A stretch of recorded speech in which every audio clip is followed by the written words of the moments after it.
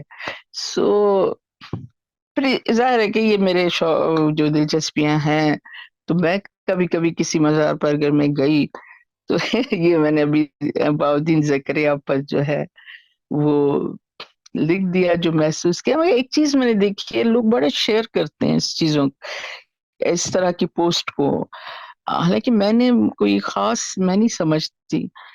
تو شاید میں وہی کہتی ہوں کہ شدت پسندی نے اصل معاملے کو جو ہے وہ لوگوں کی نظر سے اوجھل کر دیا ہے، اور لوگ اب سمجھتے ہیں کہ ہمارا کام دوسروں کے راستوں سے غیر مشروط ہو کر کانٹے چننا نہیں ہے.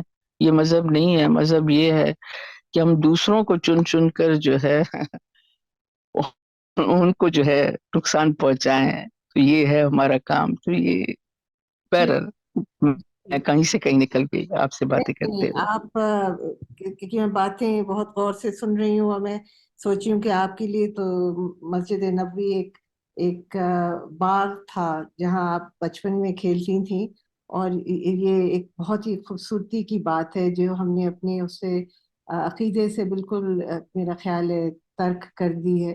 ہٹ کر بھی، ہاں اب ہٹ کر بھی اس کو دیکھیں گے نا جی تو جی آپ کو میں جب ذکر کرتی ہوں میں بھی مذہبی عقیدے سے بھی ہٹ کر، میں مطلب میرے لیے بڑا آنر ہے. میں اب بھی جاتی ہوں، اب بھی مجھے وہ گلیاں، میں کہا کرتی ہوں ایسے کوئی بات ہوتی ہے تو میں کہا کرتی ہوں کہ میں نے وہ گلیاں دیکھی ہیں، وہ پرانے شہر دیکھے ہیں دونوں، جس کا ذکر شاعروں نے اپنی شاعری میں کیا ہے. اب تو ماڈرن ہے سارا، تو دونوں شہر اتنے ماڈرن ہیں کہ آپ کی سوچ ہے. پتہ سو نہیں یہ ماڈرن ہے یا پوسٹ ماڈرن. اب تو وہ چیزیں نہیں ہیں، لیکن still مجھے بڑی محبت ہے. میں آج بھی جاتی ہوں تو بس میں سمجھتی ہوں میرے لیے اگر آپ پوچھیں کہ آپ زندگی میں کیا چننا چاہتی ہیں کہ بس یہ ہو، اس طرح سے ہو، تو میں اب بھی کہتی ہوں کہ میں تو مدینے میں جا کر رہنا چاہتی ہوں. جاتی ہوں واپس آ جاتی ہوں، مگر میری بڑی مجھے بڑا اچھا لگتا ہے وہاں پر. سو یہ یہ میری زندگی کا ایک چیپٹر ہے جو میرے ساتھ ساتھ چلتا ہے. اور آپ نے تھوڑی دیر پہلے کہا کہ شہباز قلندر کے مزار پہ جا کے آپ نے کہا کہ دیکھیں آپ نے اتنے لوگ آپ کے ڈوب گئے، اور آپ کو احساس ہوا کہ قلندر آپ کو بتا رہے ہیں کہ بھئی قلندروں کا کام ہے ہاں، شعور پھیلانا. تو شعور پھیلانا ہے، یہ بالکل. مجھے ایک دم سے خیال آیا کہ کیا میرا تو خیال تھا کہ قلندروں کا کام ہے لوگوں کے ساتھ ڈوب جانا، لوگوں میں ڈوب جانا. قلندر لوگوں میں ڈوبتے ہی تو ہیں جی بڑی مشکل وقتوں میں. دیکھیں یہاں میں تو یہ ایون یہ جو صوفیاء ہیں ہمارے اس پورے ریجن میں، ہندوستان میں، ادھر پاکستان میں، یہ جو تمام صوفیاء اکرام ہیں، میں یہ سب انسانی شعور پر کام کرنے کے لیے بیٹھے. یہ چیز کہ ہمیں دوسروں کے راستوں سے کانٹے چننا ہے، یہ اصل کام ہے. ہم ادیبوں کا بھی یہ کام ہے، ہم شاعروں کا بھی یہ کام ہے، ہم میرا اپنے طریقے سے کرتے ہیں. خیال ہم زمانے میں کانٹے چننے کا ہی تو کام کرتے ہیں. خیال تھا تو کہ ہے کہ دوسروں کے راستے سے کانٹے چن کے اپنے راستے میں ان کانٹوں کو ڈال دیں اور ان پہ سے چل کے جائیں۔ بالکل، ہم جب اپنی جھولی میں دوسروں کے راستوں کے کانٹے بھر بھر کے نکلتے ہیں، اور قلندروں کا تو کام یہ ہے، یہ صوفیاء سارے، پھر ہماری جو کلاسیکل، میں اس کو کلاسک، یہاں تو صوفی شاعری کہا جاتا ہے، میں اسے کلاسیکل شاعری کہا کرتی ہوں۔ اس سے پہلے میں کچھ دن پہلے فیصل آباد کی لٹریچر فیسٹیول میں تھی، اس کا موضوع تھا ہماری کلاسکس، اس ریجن کی جو بھی کلاسکس ہیں، ہمارا کلچر۔ میں نے وہاں کہا کہ ہم نے دنیا میں کہیں ایسا نہیں ہوتا ہے، ہم نے اپنی ہمارے جو کلاسک ہے، ہمارے جو شاعر ہیں، ہم صوفی شاعر ان کو کہتے ہیں، یا یہ ہماری زبان پر آ گیا ہے، وہ جو ہمارے تمام شاعر ہیں پورے اس ملک میں، دنیا میں کہیں ایسا نہیں ہوتا ہے، ہم نے ان کے اوپر ہری چادریں ڈال کے انہیں محکمہ اوقاف کے حوالے کر دیا ہے۔ آپ نے کہیں سنا ہے کہ شاعری کو مذہب کے کھاتے میں ڈالا جائے؟ کبھی بھی نہیں ہوتا ہے ایسا۔ اور کیا شاعری ہے، پنجابی کی دیکھ لیں، سرائکی کی دیکھ لیں، سندھ کی دیکھ لیں۔ میں سندھ کے حوالے سے کہا کرتی ہوں کہ ہم نے ایک کام کیا ہے، ہم نے شاہ لطیف کو اٹھا کر کھڑا کر دیا ان ہری چادروں میں سے، ہم نے ان کی شاعری کو ایک، مطلب ہمارا، آپ سمجھیں، میں سمجھتی ہوں کہ سندھ جو بھی بنیاد، ہمارے شعور کی جو بنیاد ہے وہ شاہ لطیف ہے، اور لیکن شاہ لطیف سمیت، سچل سمیت ہمارے سارے، شاہ حسین، بلّہ شاہ کی شاعری جو ہے وہ ہماری بالکل جس ماحول میں ہم ہیں اس کے بالکل خلاف کھڑی ہے۔ اور خواجہ فرید کی شاعری، یہ ساری چیزیں جو ہیں ہم نے ان پر چادریں ڈال کر انہیں محکمہ اوقاف کے حوالے کر دیا ہے۔ سمجھنے کی کوشش ادروائز تو کریں۔ یہ انہوں نے بڑا کام کیا ہے، آپ ان کی شاعری کو اگر ہم ان کو ایز شاعر اگر ہم ان کو اپنے سماج میں زندہ رکھتے اور جی یہ کام نہ کرتے، تو آپ سمجھیں کہ ہمارے لوگوں کا شعور کہاں پہنچا ہوا ہوتا۔ تو یہ قلندر، یہ صوفی شاعر، یہ پیورلی جو خالص مذہبی راستے سے صوفی ہیں، یہ لوگ سب نے اس ہندوستان پاکستان کے سماج میں، اس سب کانٹیننٹ میں جہاں ہندو مسلمان ہر مذہب ساتھ ساتھ رہ رہا تھا، ان میں جو بیج بویا تھا وہ ہم نے یہاں کا ستیہ ناش مار دیا۔ جی، اب میں ریسنٹلی لاہور، جب آپ ملتان میں تھی میں لاہور میں تھی، اور میں بیبیاں پاک دامنہ جو میں ہر سال ضرور جاتی ہوں، اور بہت ڈیکیڈ سے جاتی ہوں، ضرور ایک دفعہ سال میں۔ اس پہ بھی انہوں نے وہی ایک کنکریٹ کی چادر چڑھا دی ہے، سیمنٹ کی چادر چڑھا دی ہے، دیواریں کھڑی کرتی ہیں، جس طرح سے ہم نے یہاں غازی یہاں غازی شاہ عبداللہ کی مزار۔ جی جی جی تو وہ تو پھر وہی بات ہے نا جو آپ نہیں سمجھ رہے نور، یہ نظام ہے، یہ بہت بہترین نظام چل رہا ہے، تو یہ جی ہاں نہیں ہے۔ جی ہاں بالکل۔ لیکن ہم نے یہ سارا، یہ نظام بنا کرنا، ہم نے لوگوں کو اس میں مصروف کر دیا ہے۔ یہ ان مزاروں پر جتنے بھی لوگ جاتے ہیں ان سے پوچھیں تو صحیح کبھی کہ اس انہوں نے کہا کیا ہے، کسی کو کچھ معلوم نہیں۔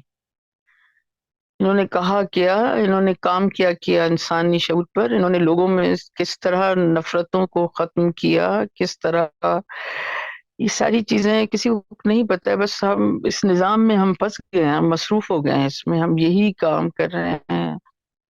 بس اللہ ہمارے حال پر رحم کرے، ہم تو کاش کے مستقبل ہمارا انشاءاللہ اچھا ہو۔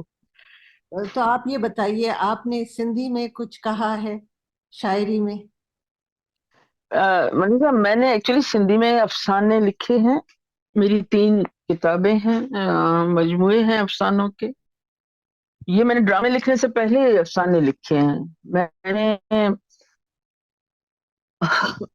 جس افسانے نے سندھ میں ہنگامہ کھڑا کر دیا، بڑا ہنگامہ ہوا اس پر. وہ میں نے 16 سال کی عمر میں لکھا، مشکل سے 16 سال میں نے پورے کیے ہوں گے. اچھا. وہ چھپا اور اس پر بڑا ہنگامہ ہوا. وہ میں آپ کو دلچسپی ہوگی، اگر ٹائم ہے تو میں بتا دوں آپ کو کہ بالکل، کیا آپ واقعہ ہوا اس آپ کا. بتائیے. بالکل. کہ میں نے کیونکہ میں نے آپ کو بتایا میں لاہور میں پلی بڑی، تو مجھے سندھی ٹھیک سے بولنا نہیں آتی تھی. یہاں آتی تھی تو سب مذاق اڑاتے تھے، چھٹیوں میں اماں کے ساتھ آتی تو میری سندھی وہ الفاظ ظاہر ہے میں صحیح پروناؤنس نہیں کر سکتی تھی، تو وہ بات کے معنی بدل جاتے تھے تو سب ہنستے تھے، تو میں بڑی پریشان ہوتی تھی. تو میں نے لکھنا تو خیر ایک دو افسانے کہانیاں اردو میں لکھی. میرے جب ہم یہاں کراچی میں آئے 1 یونٹ کے بعد، تو میرے والد کو شاید ان کو شوق ہوا ہوگا کہ میں سندھی پڑھوں. تو بھٹو صاحب کی حکومت آئی تو انہیں ایک اخبار ہلال پاکستان کے نام سے، اس جی. کے جو ایڈیٹر ہوئے سراج الحق میمن، وہ خود سندھی کے بڑے ناولسٹ، دانشور اور بڑا ان کا کام ہے، گزرے ہیں. تو وہ اس کے چیف ایڈیٹر ہوئے، اور اس کے جو بورڈ پر جو چیئرمین ہوئے وہ میرے تھے میرے والد کی عمر کے، لیکن تھے رشتے میں میرے کزن لگتے تھے. پیپلز پارٹی میں بہت ایکٹیو تھے، سینیٹر تھے اور سارا کچھ. تو وہ اس بورڈ پر تھے. افسانہ میں نے اس اخبار میں ایک پیج نکلتا تھا خواتین کا، جسے سراج کی بہن دیکھتی تھی اور وہ اس کی انچارج تھی فہمیدہ حسین. وہ بعد میں خیر وہ انہوں نے ان کی شاہ لطیف پر پی ایچ ڈی ہے اور بڑی سندھ کی بہت بڑی اسکالر ہیں، بڑا کام ہے ان کا، ان کی کریڈٹ. اس زمانے میں وہ ظاہر ینگ اپنی ماسٹرز کر رہی تھیں اور وہ اس پیج کو دیکھتی تھیں. میں نے میرے والد نے میرے اخبار لا کر گھر پر لگوایا اور میرے آگے رکھا. مجھے کہا کہ تم جہاں اتنا کچھ پڑھتی ہو تو کبھی کبھی یہ اخبار بھی پڑھ لیا کرو. تو میں نے اخبار کو اس کی ہیڈنگز پڑھنا شروع کی. سندھی میں نقطوں کا بڑا وہ زیادہ نقطے ہیں لیٹرز پر اس کے. سو خیر میں نے اخبار پڑھا تو میں پتہ چلا اس میں ایک پیج بھی ہے. تو بائی دا وے اپنی سندھی ٹھیک کرنے کے لیے میں نے ایک افسانہ لکھ دیا. افسانہ چھپ گیا، فوراً فہمیدہ نے اس کی سندھی ٹھیک کی اور ظاہر وہ اردو نما سندھی تھی، اس میں اسے ٹھیک کر کے اسے وہ چھپ گیا اگلے ہفتے. سندھ کا ایک بڑا خاندان، بڑا پیروں کا بہت بڑا اسٹرانگ خاندان جو پیری مریدی کرتا ہے، اور وہ صحابی پیپلز پارٹی میں تھے اور بڑے اچھے پوزیشن پر تھے. انہوں نے بھٹو صاحب کو جا کر کہا کہ یہ ہمارے خاندان پر لکھی گئی ہے کہانی اور یہ نہیں ہوگا. اچھا. تو بھٹو صاحب نے انہیں تو سمجھ نہیں آئی بات. انہوں نے جو چیف ایڈیٹر تھے سراج الحق صاحب، ان کو بلایا اور کہا کہ یہ کیا معاملہ ہے. تو انہوں نے کہا کہ یہ کہانی ہے، چھپی ہے. انہیں پتا تھا شاید یا کسی طرح. انہوں نے کہا میں زیادہ نہیں جانتا اسے کون ہے، مگر یہ فلاں شاہ صاحب جو ہیں ان کی رشتے میں کچھ لگتی ہیں. شاہ صاحب کو بلایا گیا. شاہ صاحب کون تھے؟ قمر زمان شاہ ان کا نام تھا. اس وقت جو پیپلز پارٹی میں نوید قمر ہیں ان کے والد تھے. سو بھٹو صاحب نے ان کو کہا کہ بھائی یہ کیا معاملہ ہے، یہ کہانی یہ وہ. تو انہوں نے کہا کہ یہ تو بچی ہے، یہ تو 15-16 سال کی بچی ہے، اس نے کہانی لکھی ہے. اس کو یہ تو یہاں رہی بھی نہیں، اس کو پتہ بھی نہیں ہے کہ یہ کون سے خاندان ہے اور کس کا کیا معاملہ ہے. تو بھٹو صاحب نے سراج الحق جو چیف ایڈیٹر تھے ان کو کہا کہ اچھا اس کا حل یہ ہے کہ آئندہ اس لڑکی کی کہانیاں نہیں چھاپنا جب تک یہ معاملہ ٹھنڈا ہو جائے.